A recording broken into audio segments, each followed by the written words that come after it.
Greetings, America. It is truly an honor to be speaking with you tonight. That I am here tonight is a testament to the dedication of generations before me, women and men who believed so fiercely in the promise of equality, liberty, and justice for all. This week marks the 100th anniversary of the passage of the 19th Amendment, and we celebrate the women who fought for that right. Yet so many of the black women who helped secure that victory were still prohibited from voting long after its ratification. But they were undeterred. Without fanfare or recognition, they organized and testified and rallied and marched and fought, not just for their vote, but for a seat at the table. These women and the generations that followed worked to make democracy and opportunity real in the lives of all of us who followed. They paved the way for the trailblazing leadership of Barack Obama and Hillary Clinton. And these women inspired us to pick up the torch and fight on. Women like Mary Church Terrell, Mary Cloyd Bethune, Fannie Lou Hamer, and Diane Nash, Constance Baker Motley, and the great Shirley Chisholm. We're not often taught their stories, but as Americans, we all stand on their shoulders. And there's another woman whose name isn't known, whose story isn't shared, another woman whose shoulders I stand on. And that's my mother, Kamala Harris. She came here from India at age 19 to pursue her dream of curing cancer. At the University of California, Berkeley, she met my father, Donald Harris, who had come from Jamaica to study economics. They fell in love in that most American way while marching together for justice in the civil rights movement of the 1960s. In the streets of Oakland and Berkeley, I got a stroller's eye view of people getting into what the great John Lewis called good trouble. When I was 5, my parents split, and my mother raised us mostly on her own. Like so many mothers, she worked around the clock to make it work, packing lunches before we woke up and paying bills after we went to bed, helping us with homework at the kitchen table and shuttling us to church for choir practice. She made it look easy, though it never was. My mother instilled in my sister Maya and me the values that would chart the course of our lives. She raised us to be proud, strong black women, and she raised us to know and be proud of our Indian heritage. She taught us to put family first, the family you're born into and the family you choose.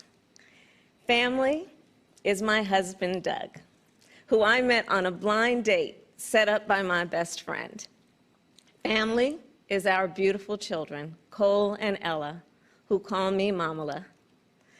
Family is my sister. Family is my best friend, my nieces, and my godchildren. Family is my uncles, my aunts, and my chitties. Family is Mrs. Shelton, my second mother who lived 2 doors down and helped raise me.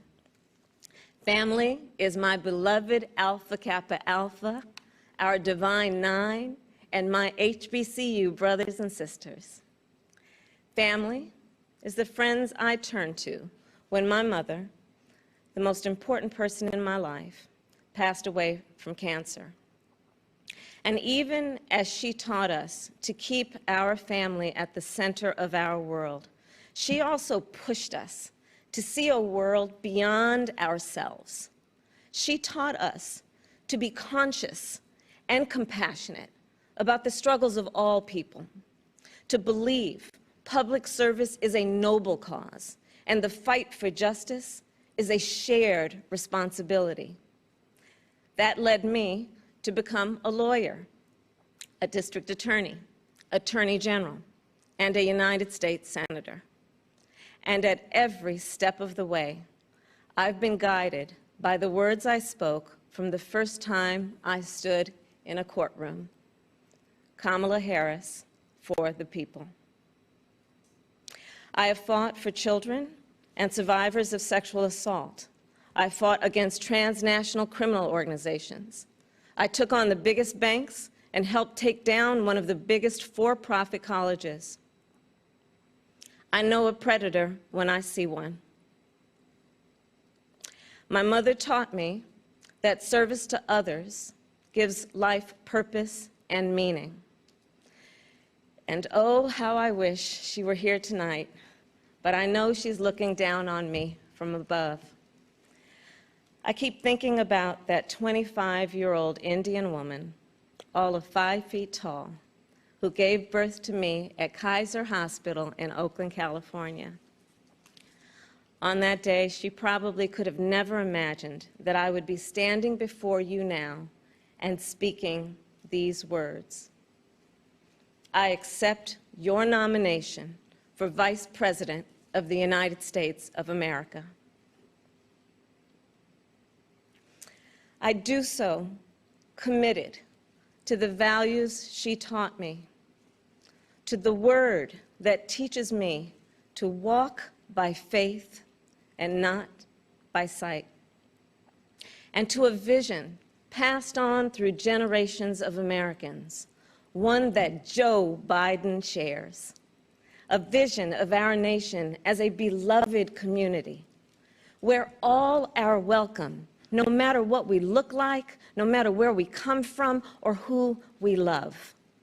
A country where we may not agree on every detail, but we are united by the fundamental belief that every human being is of infinite worth, deserving of compassion, dignity, and respect. A country where we look out for one another, where we rise and fall as one, where we face our challenges and celebrate our triumphs together. Today, that country feels distant. Donald Trump's failure of leadership has cost lives and livelihoods. If you're a parent struggling with your child's remote learning, or you're a teacher struggling on the other side of that screen, you know what we're doing right now is not working. And we are a nation that is grieving the loss of life, the loss of jobs, the loss of opportunities, the loss of normalcy, and yes, the loss of certainty. And while this virus touches us all, we got to be honest, it is not an equal opportunity offender. Black, Latino, and Indigenous people are suffering and dying disproportionately. And this is not a coincidence. It is the effect of structural racism, of inequities in education and technology, healthcare and housing, job security and transportation, the injustice in reproductive and maternal health care, in the excessive use of force by police, and in our broader criminal justice system. This virus, it has no eyes, and yet it knows exactly how we see each other and how we treat each other. And let's be clear, there is no vaccine for racism. We've got to do the work. For George Floyd, for Breonna Taylor, for the lives of too many others to name, for our children, and for all of us. We've got to do the work to fulfill that promise of equal justice under law. Because here's the thing, none of us are free until all of us are free. So we're at an inflection point. The constant chaos leaves us adrift. The incompetence makes us feel afraid. The callousness makes us feel alone. It's a lot. And here's the thing. We can do better and deserve so much more. We must elect a president who will bring something different, something better, and do the important work. A president who will bring all of us together, Black, white, Latino, Asian, Indigenous, to achieve the future we collectively want. We must elect Joe Biden. And I will tell you, I knew Joe as vice president. I knew Joe on the campaign trail. And I first got to know Joe as the father of my friend. So Joe's son, Beau, and I served as attorneys general of our states, Delaware and California. During the Great Recession, he and I spoke on the phone nearly every day, working together to win back billions of dollars for homeowners from the big banks that foreclosed on people's homes. And Beau and I, we would talk about his family, how as a single father, Joe would spend 4 hours every day riding the train back and forth from Wilmington to Washington. Beau and Hunter got to have breakfast every morning with their dad. They went to sleep every night with the sound of his voice reading bedtime stories. And while they endured an unspeakable loss, those two little boys always knew that they were deeply, unconditionally loved. And what also moved me about Joe is the work that he did as he was going back and forth. This is the leader who wrote the Violence Against Women Act and enacted the assault weapons ban, who as vice president implemented the Recovery Act, which brought our country back from the Great Recessions. He championed the Affordable Care Act, protecting millions of Americans with pre-existing conditions, who spent decades promoting American values and interests around the world. Joe, he believes we stand with our allies and stand up to our adversaries.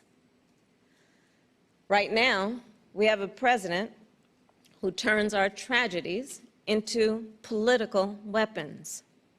Joe will be a president who turns our challenges into purpose. Joe will bring us together to build an economy that doesn't leave anyone behind, where a good-paying job is the floor, not the ceiling. Joe will bring us together to end this pandemic and make sure that we are prepared for the next one. Joe will bring us together to squarely face and dismantle racial injustice, furthering the work of generations. Joe and I believe that we can build that beloved community, one that is strong and decent, just and kind, one in which we can all see ourselves. That's the vision that our parents and grandparents fought for, the vision that made my own life possible, the vision that makes the American promise, for all its complexities and imperfections, a promise worth fighting for. So make no mistake, the road ahead is not easy. We may stumble. We may fall short. But I pledge to you that we will act boldly and deal with our challenges honestly. We will speak truths, and we will act with the same faith in you that we ask you to place in us. We believe that our country, all of us, will stand together for a better future. And we already are. We see it in the doctors, the nurses, the home health care workers, and frontline workers who are risking their lives to save people they've never met. We see it in the teachers and truck drivers, the factory workers and farmers, the postal workers and poll workers, all putting their own safety on the line to help us get through this pandemic. And we see it in so many of you who are working, not just to get us through our current crisis, but to somewhere better. There's something happening all across our country. It's not about Joe or me. It's about you. And it's about us. People of all ages and colors and creeds who are, yes, taken to the streets, and also persuading our family members, rallying our friends, organizing our neighbors, and getting out the vote. And we have shown that when we vote, we expand access to health care and expand access to the ballot box and ensure that more working families can make a decent living. And I'm so inspired by a new generation. You are pushing us to realize the ideals of our nation, pushing us to live the values we share: decency and fairness, justice and love.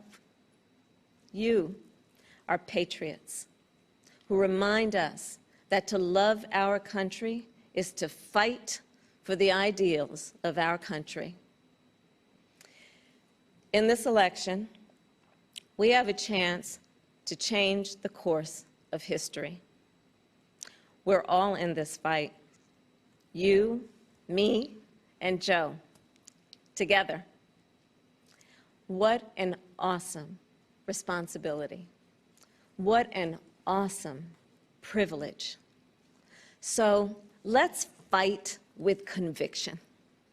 Let's fight with hope.